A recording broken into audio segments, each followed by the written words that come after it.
If you hate AI, this is not the book for you. It's probably the most AI optimistic book I've ever read. It's called Brave New Words: How AI Will Revolutionize Education and Why That's a Good Thing. It's written by this guy, Salman Khan. He started Khan Academy.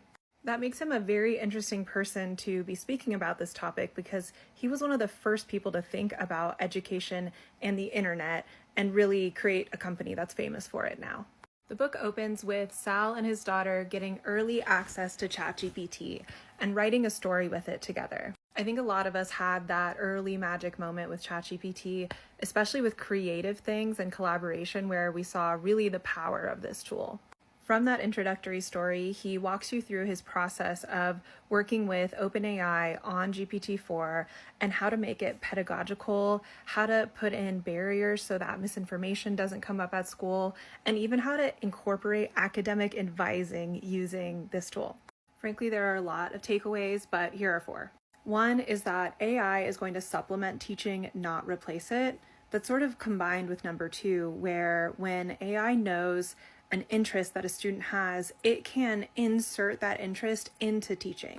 Let's say a student is a really good math performer and is ahead of the rest of the class. If that student has the tool like ChatGPT-4 in front of them, then they can get a customized problem according to their interests, say soccer, and be able to work ahead of the class while teachers work with students who maybe need a little bit more help.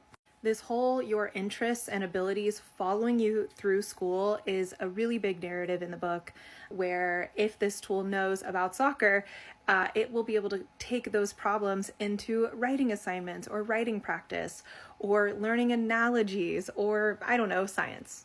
Another interesting point is this whole issue of using these tools to write essays. If instead students are actually writing the essay while using the tool, while collaborating with the tool, like many workers are now, then the tool can report that they used it. So ChatGPT can report that the tool was being used to write the essay. It can report how, it can report the depth to which questions were asked, and it can report if some massive essay got copy pasted right in, therefore like catching cheating or at least catching some sort of suspicious writing behavior. Frankly, we know these tools are being used in the workplace, so having this practice makes sense to me.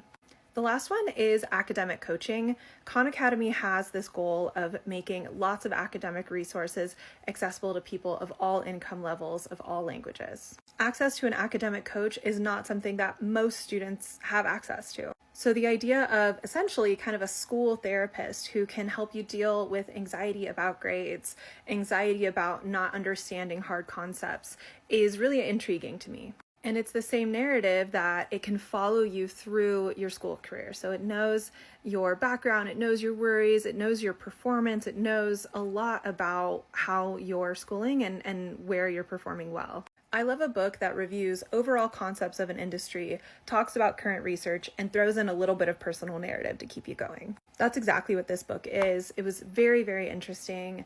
I am wary of the deep optimism that the book has, but I think it's an important story to know, and I think it's an important perspective to understand. Let me know if you read it.